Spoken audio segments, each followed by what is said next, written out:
오늘 6시 예배, 9시 예배 드린 성도님들도 성가대 찬양이 있으니까 너무 좋아하셨어요. 감사합니다.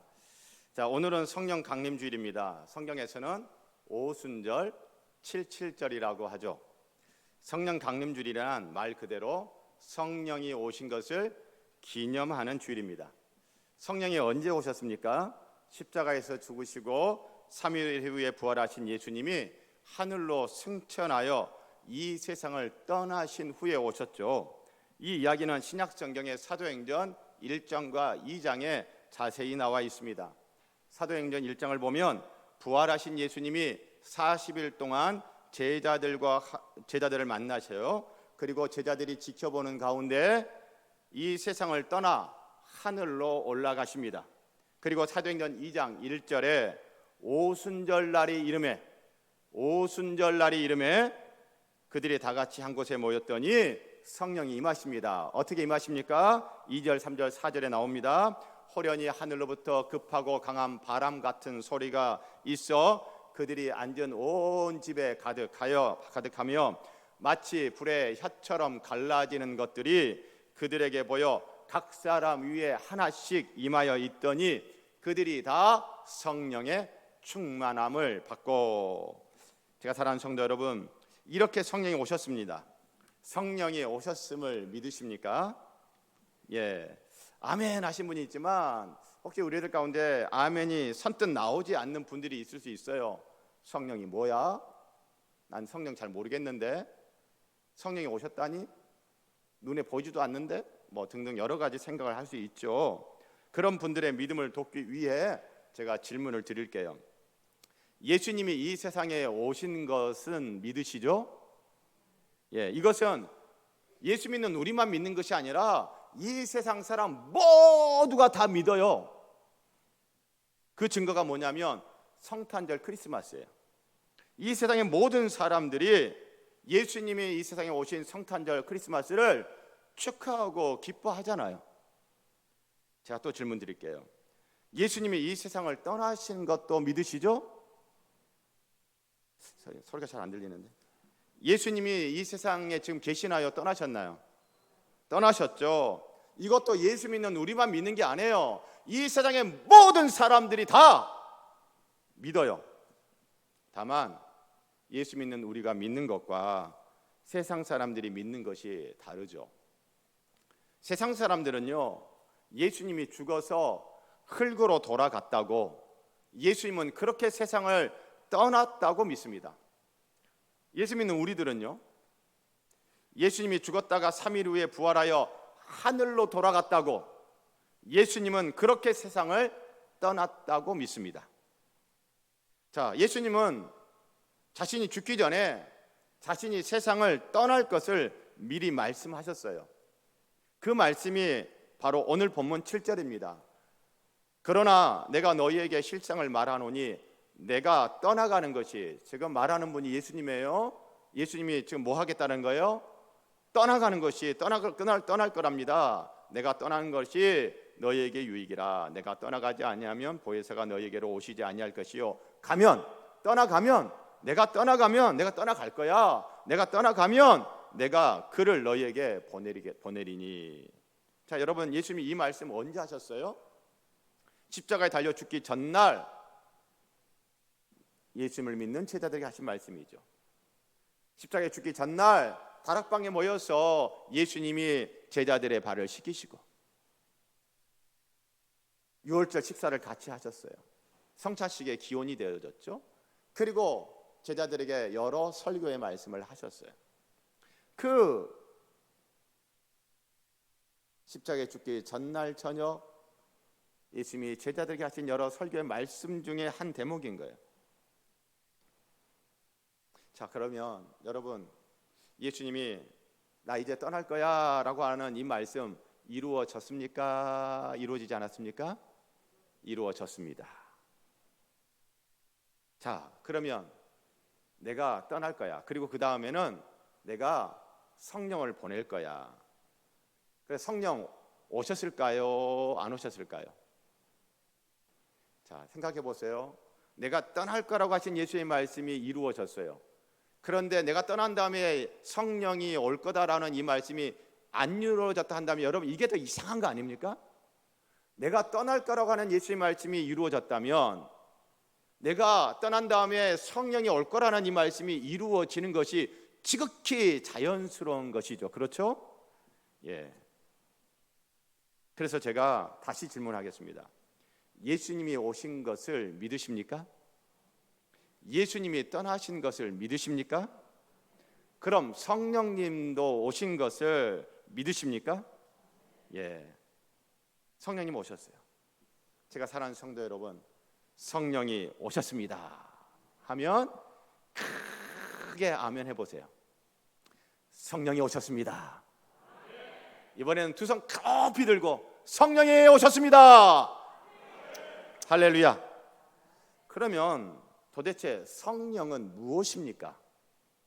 성령이 무엇인지 우리가 알아보기 위해서 먼저 교회 안에서 성도들이 성령을 어떻게 알고 있는지 살펴볼 필요가 있습니다.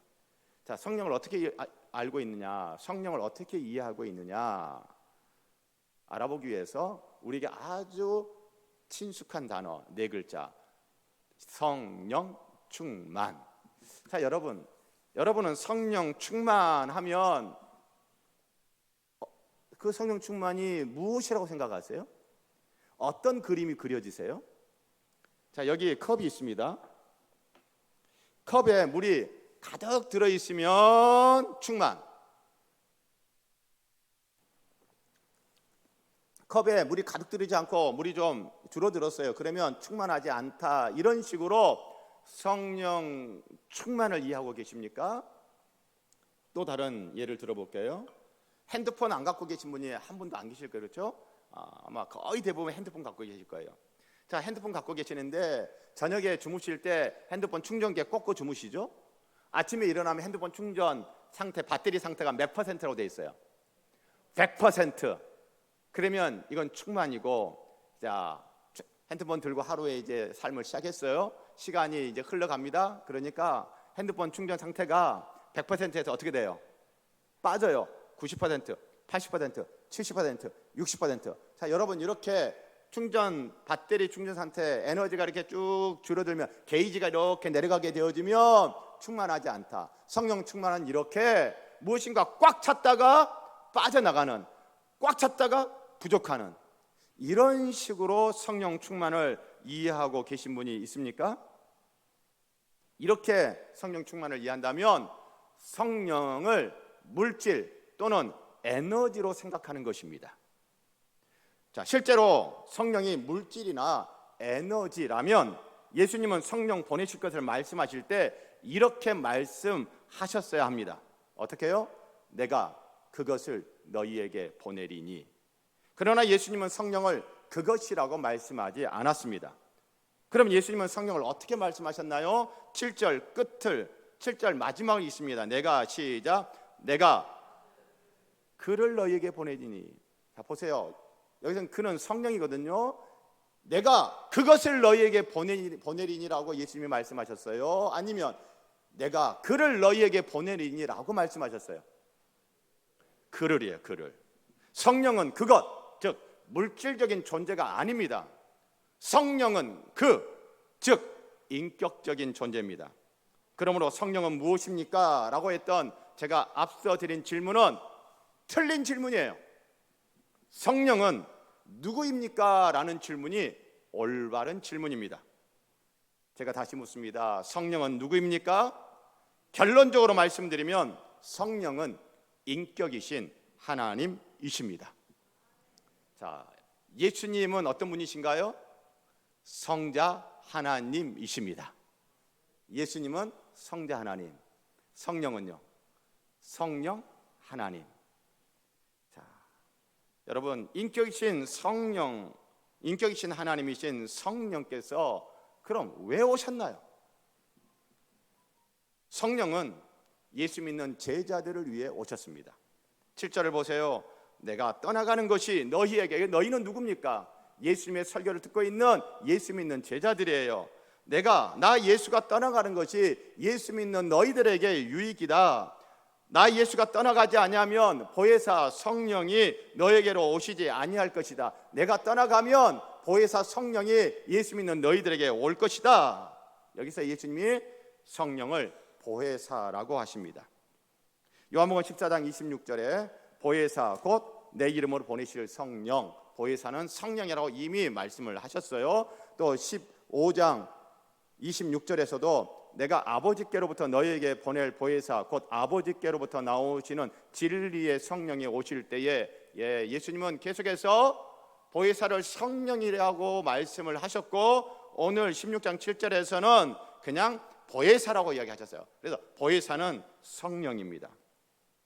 자, 여러분, 보혜사라는 이 단어의 뜻이 무엇이냐면 그냥 어려운 말이 아니에요. 돕는 자예요. 돕는 자. 자, 보혜사의 뜻은 무엇이다? 돕는 자. 자, 그러니까 성령은 보혜사 곧 아버지께서 내려오는 성령, 예수님이 떠나가고 보혜사 성령이 오는 것이 예수의 제자들에게 손해다, 유익이다?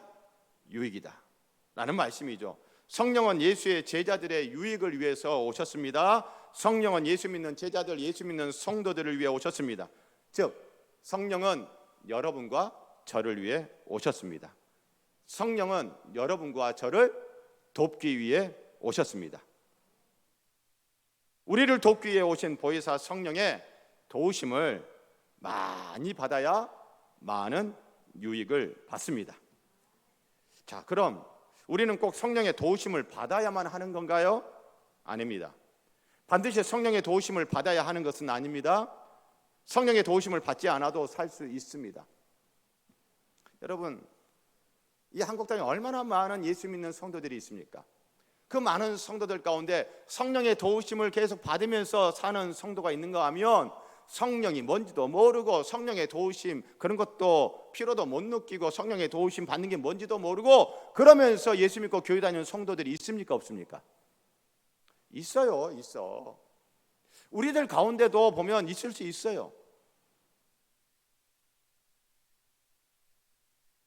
성령의 도우심을 받지 않아도 살 수 있습니다. 그러나 성령의 도우심을 받으며 살면 말로 다 할 수 없는 유익이 있습니다. 성령의 도우심을 받지 않아도 살 수는 있습니다. 그러나 말로 다 할 수 없는 유익을 얻지 못하는 안타까움만이 있을 뿐입니다.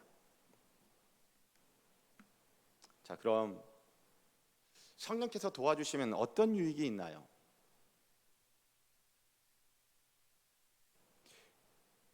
어떤 유익이 있는지 성경을 통해서 확인을 할 텐데요.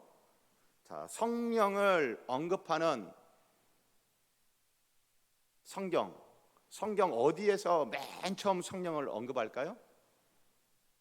성경 맨 처음 첫 장 창세기 1장에서 성령을 이야기합니다.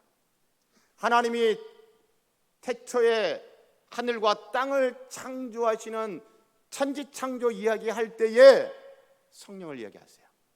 성부, 성자, 성령 삼위일체 하나님께서 세상을 창조하실 때 성부 하나님, 성자 하나님, 성령 하나님이 함께 일하셨어요.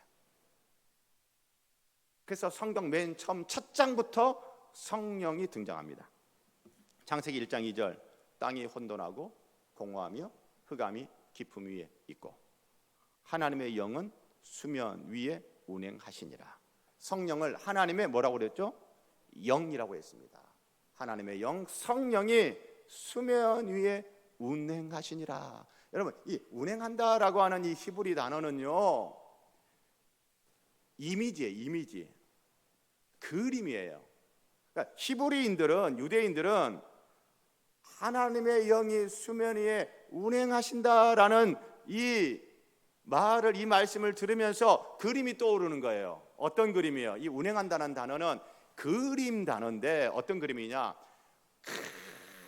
큰 어미새가 큰 날개를 너풀거려서 새끼 새를 어떻게 하는 거예요? 보호하는 거예요.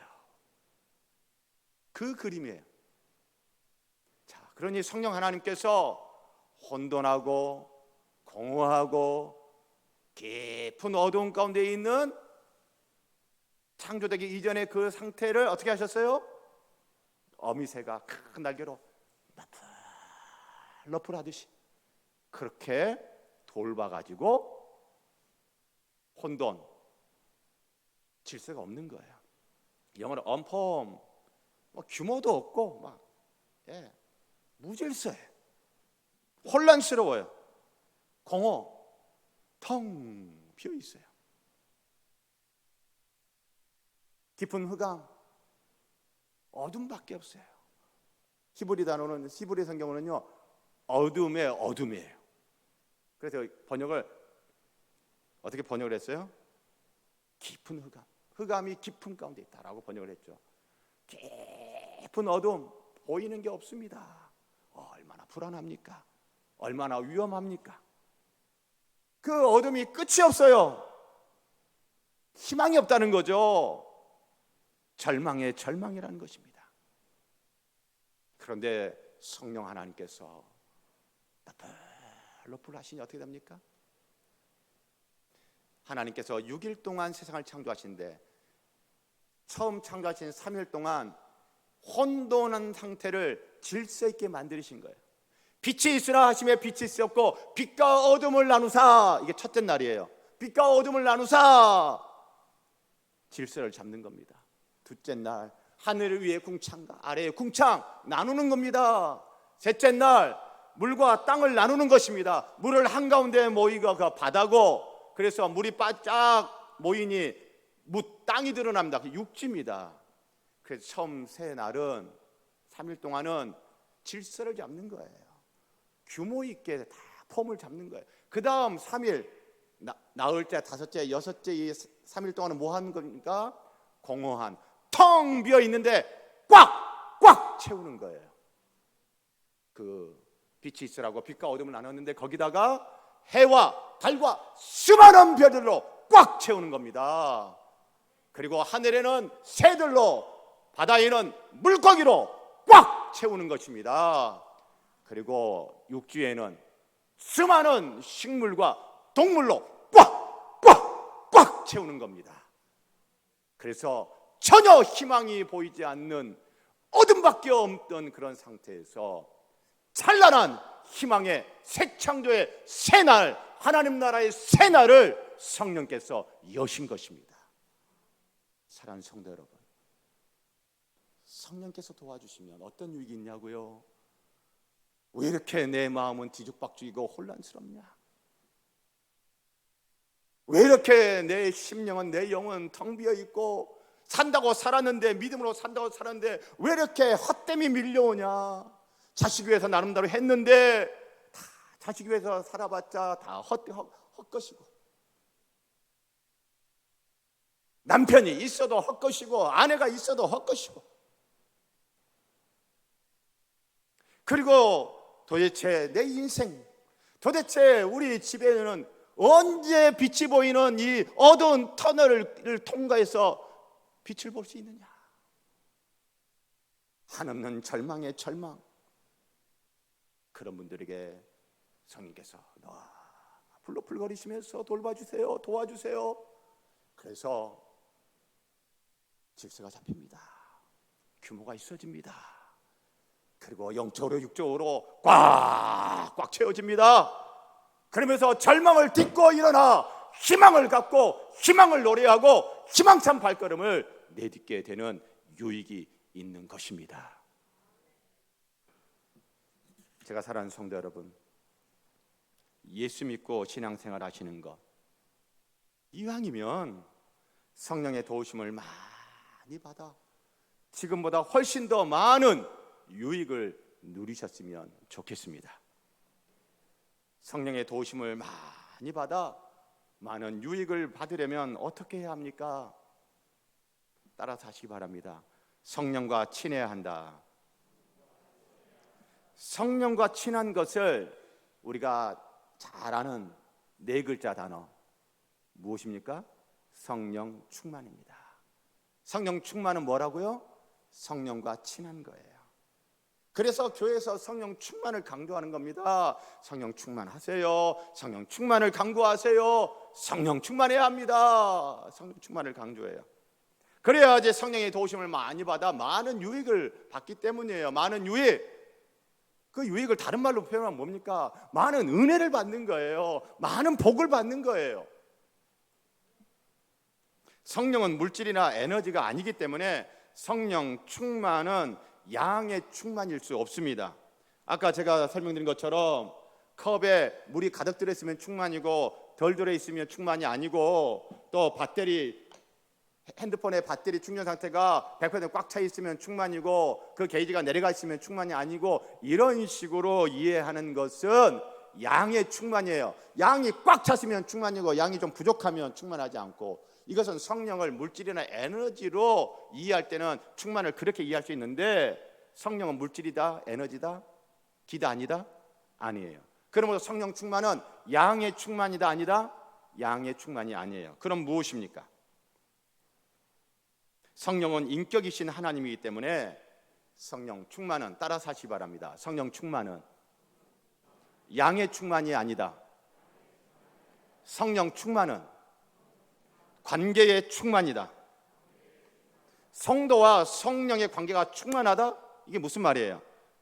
관계가 충만하다, 이 말은 관계가 나쁘다는 거예요, 좋다는 거예요? 관계가 좋다. 관계가 서운하다, 아니면 관계가 친하다? 친하다.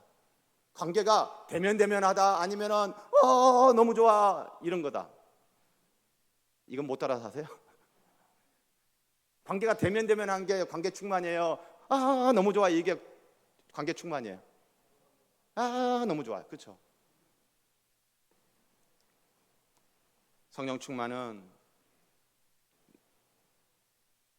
내가 성령님과 관계가 좋다, 성령님과 관계가 되면 뭐 봐도 좋고 안 봐도 좋고, 그게 아니고 꼭 봐야 되는 분이고 꼭 만나야 되는 분이고, 그 성령님과는 내가 아주 친한 찐 친구다, 이게 성령 충만이에요.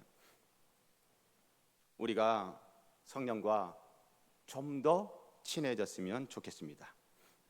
성령과 친해지는 것, 왜 친해야 됩니까? 그게 우리한테 손해이기 때문에, 유익이기 때문입니다. 자, 그럼 여러분, 성령과 친해지려면 어떻게 해야 하나요? 자, 여러분, 이 세상의 것을 가지고 이야기해 보십시다. 이 세상의 것을 가지고 이야기를 하다 보면 영적인 신비가 잡혀요. 그리 영적이지도 못한 우리가 자꾸 영적으로 생각하니까 영적인 신비가 안 잡혀서 이게 뭔지 모르고 그냥 신앙생활을 하는 거죠. 땅으로 내려와서 이 땅에서 생각해 보십시다. 여러분, 이 세상에서 가장 가깝고 친한 사이는 누구여야 하고 누구입니까? 이 질문이 좀 어려우면 더 쉽게 질문하겠습니다. 자, 우리나라에는 촌수가 있어요. 여러분, 무촌이 가까운 사이예요, 삼촌이 가까운 사이예요? 무촌이에요. 여러분, 무촌 관계 누구예요? 부부 관계, 남편과 아내가 무촌이에요. 남편과 아내 무촌. 자, 그런데 여러분, 남편과 아내 이 부부가 같이 살아요. 10년, 20년, 30년을 살았는데 그냥 대면대면한 그런 부부로 사는 부부가 이 세상에 있어요, 없어요? 있어요. 10년, 20년, 30년 부부로 같이 살았는데 너무 좋아 이렇게 사는 것이 아니라 항상 으응 하면서 그냥 이 왼수 저 인간 때문에 내 인생 망가져 하면서 그냥 이렇게 사는, 그러면서 부부가 있어요, 없어요? 있어요. 교회 안에 그런 부부 있어요, 없어요? 있어요. 예배 드릴 때는 다 멀쩡하죠. 근데 부부관계는 몰라. 자, 여러분, 가장 가까운 사이, 가장 친한 사이인 부부가 여러분 가깝고 친해야 되잖아요. 그런데 그렇지 못할 때가 있어.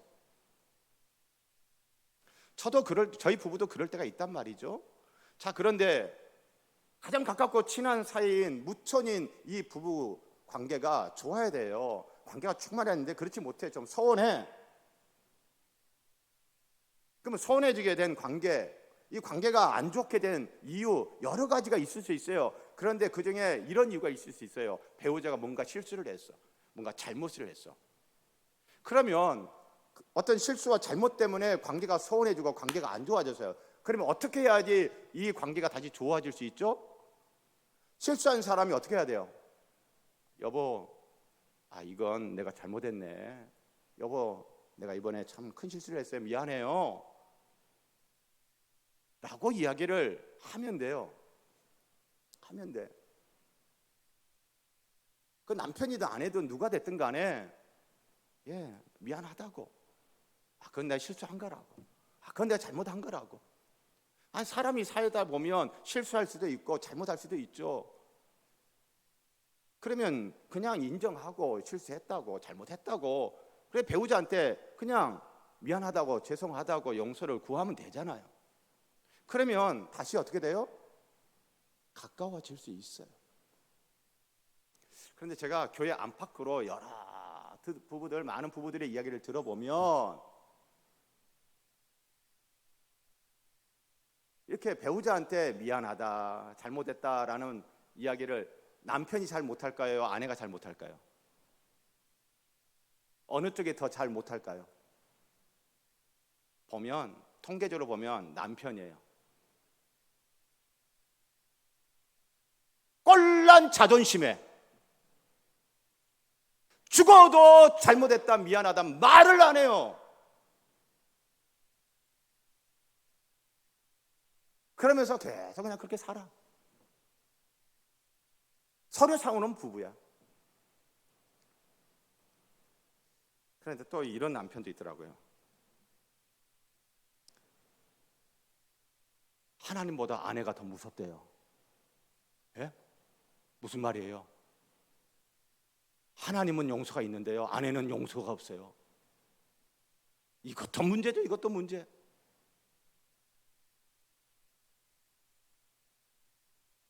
자, 여러분, 성령님과 친해지려야 된다. 지금 성령님과 별로 친하지 않다, 충만하지 않다. 그런데 그 중에 이유가 내가 한 어떤 잘못 때문이다. 그러면 어떻게 하면 돼요? 어떻게 하면 다시 성령님과 친해지고 성령 충만해질 수 있는 거예요? 잘못했어요, 미안해요, 죄송해요. 그러면 되는 거예요. 그것을 성경에서는, 교회에서는 두 글자로 뭐라고 합니까? 회개라고 합니다. 성령은 하나님이시잖아요. 하나님께 잘못한 거 있으면 하나님 잘못했어요, 죄송해요. 하나님, 제가 다시는 그런 말 안 할게요. 하나님, 다시는 제가 그런 행동 안 할게요. 하나님, 제가 잘못했어요. 하나님, 죄송해요. 하나님, 용서해 주세요 라고 하면, 여러분, 우리 하나님이 용서해 주세요, 용서 안 해 주세요? 용서해 주세요. 그러면 그 하나님과의 소원했던 관계가, 멀어졌던 관계가, 불편했던 관계가 어떻게 합니까? 회개함으로 다시 회복되어 가는 겁니다. 여러분, 그게 성령 충만이에요. 성령 충만, 성령에 친해지려면 여러분, 내가 혹시 잘못한 게 있다, 그러면 회개하는 것입니다. 그러면 성령과 친해지는 것이고, 그러면 성령의 도우심을 많이 받고 많은 유익, 많은 은혜, 많은 복을 누리게 되는 것입니다. 사랑하는 성도 여러분, 이번 한 주, 다음 주까지는 생각 안 해요. 다음 주까지 말씀 안 드려요. 그냥 이번 한 주, 오늘부터 시작해서 잘못한 거 생각나면 그냥 하나님 죄송해요, 하나님 잘못했어요, 하나님 다시는 안 그럴게요 라고 회개하시고 성령과 친해지시고 성령의 도우심을 많이 받고 이번 한 주간 성령의 도우심을 받고 많은 유익, 은혜, 복을 누리시는 우리 모두가 되기를 주의 이름으로 축복합니다. 자, 그러면 가장 가깝고 친한 사이 부부관계 이야기했는데, 그건 이제 일반적인 이야기 해보십시다. 우리가 누군가와 친해지기 위해서 무엇을 어떻게 하는지 생각해 한번 보면 도움이 될 거예요. 여러분, 좀 친해지고 싶은 사람, 나 저 사람을 좀 친해지고 싶다라고 하면 어떻게 합니까? 저 사람은 어떤 사람이지? 그 사람에 대해서 궁금해하고 알아봐요. 그리고 저 사람이 좋아하는 건 뭐고 싫어하는 게 뭔가 그런 거 알아봐요. 여러분, 어제 한국 대통령과 미국 대통령이 정상회담을 했는데 그 두 대통령이 식사하는 식사 메뉴가 뭐냐 이렇게 언론에 나왔던데, 여러분, 그 나온 메뉴가 육고기가 나왔어요, 나물 반찬이 나왔어요, 해산물이 나왔어요. 모르시는 분도 계시지만 해산물 요리가 나왔어요. 왜 해산물 요리를 준비했느냐? 한국의 문재인 대통령이 육고기를 좋아한다, 해산물을 좋아한다? 해산물 좋아한다 해가지고 해산물 요리 크랩 스테이크를 딱 준비해서 대접을 하더라고요. 이건 뭐예요? 미국 대통령이 한국 대통령이랑 뭐 하고 싶다? 친하고 싶다라는 거예요.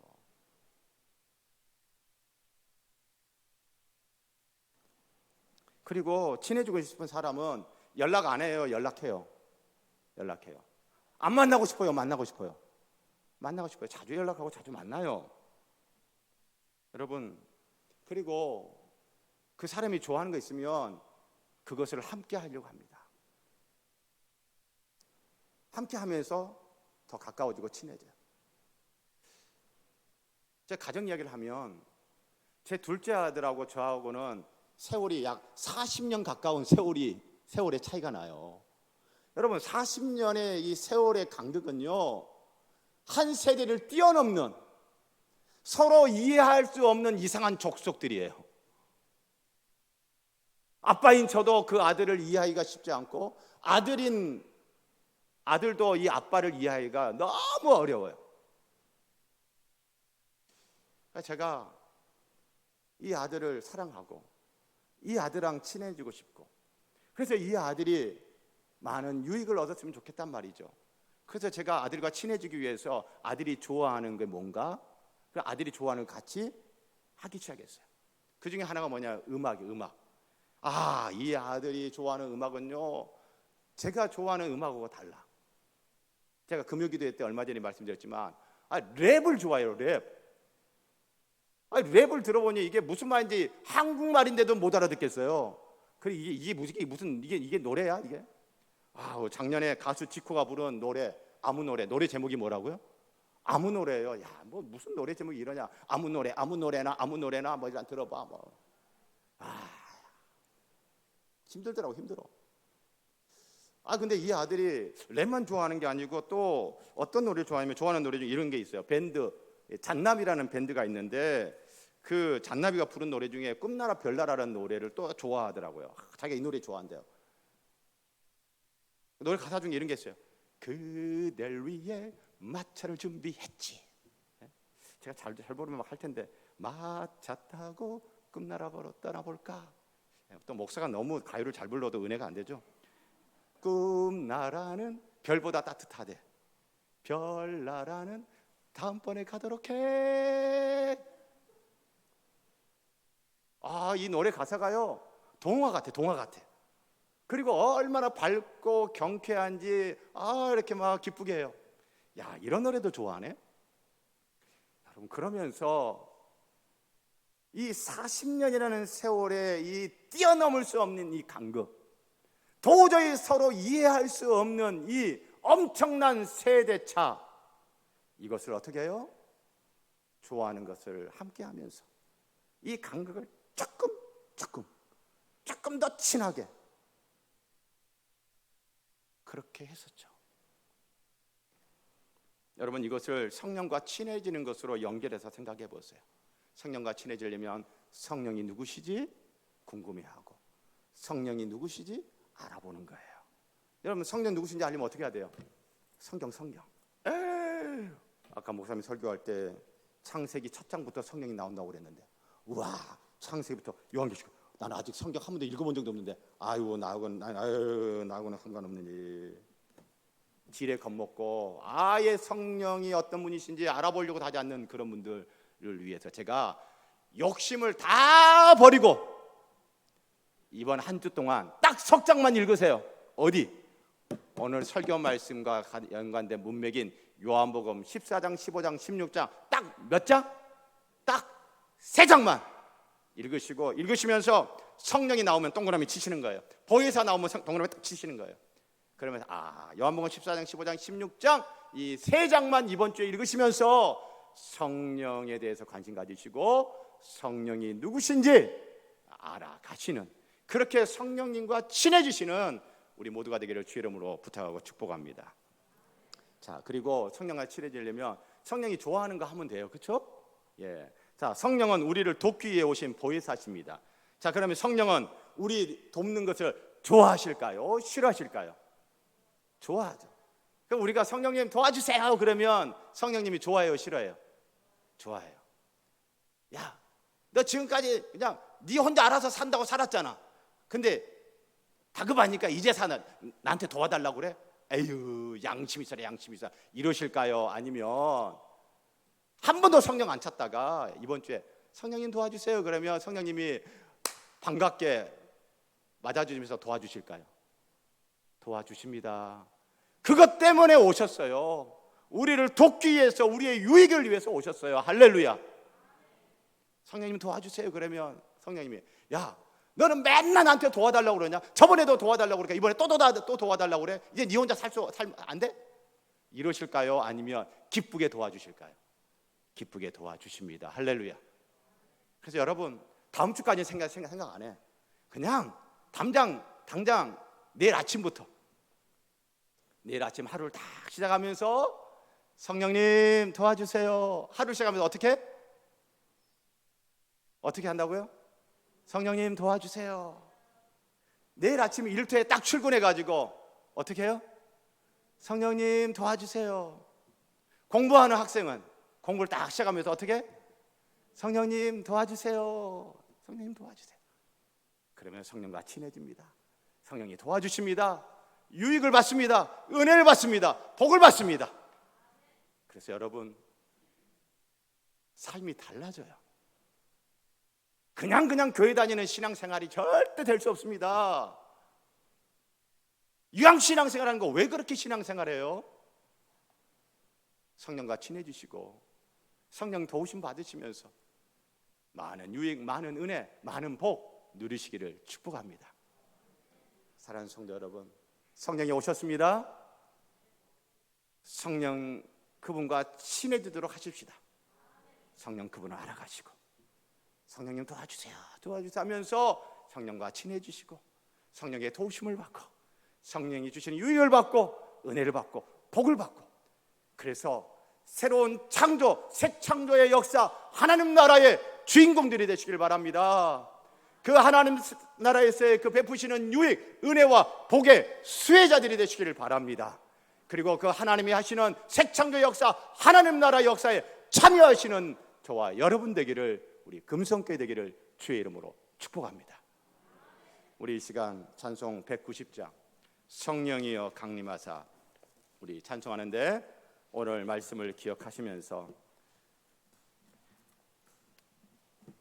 찬송합니다. 곡조 있는 기도로 성령이 오셨음을 믿습니다. 성령님을 알고 싶습니다. 성령님과 친해지겠습니다. 성령님, 제가 잘못한 거 있으면 회개할게요. 그리고 성령님 도와주세요. 간절한 소원을 담아서 곡조 있는 기도로 성령이여 강림하사 찬송합니다.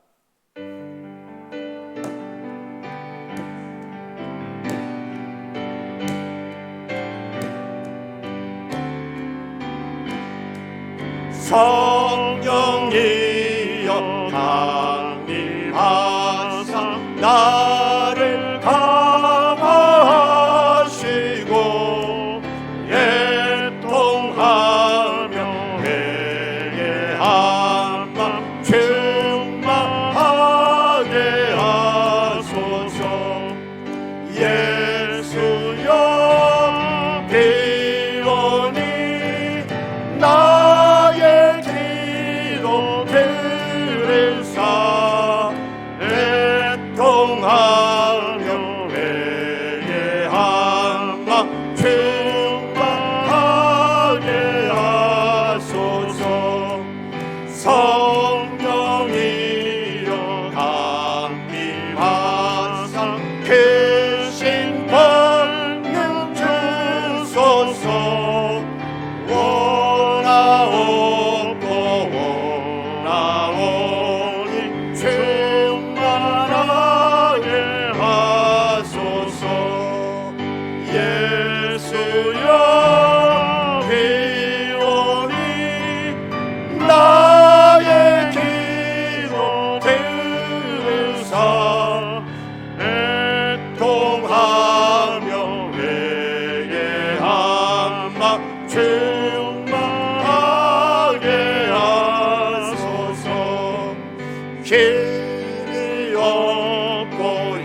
정케하고 위로하사 복을 받게 하소서. 아멘. 충만하게 하시오니 무한 감사합니다. 예수여 기원이 나의 기도 들으사 애통하며 회개하마 충만하게 하소서. 하나님, 성령이 오셨습니다. 성령이 오셨습니다. 성령이여 도와 주옵소서. 성령이여 도와 주옵소서. 예수님의 이름으로 기도합니다. 아멘.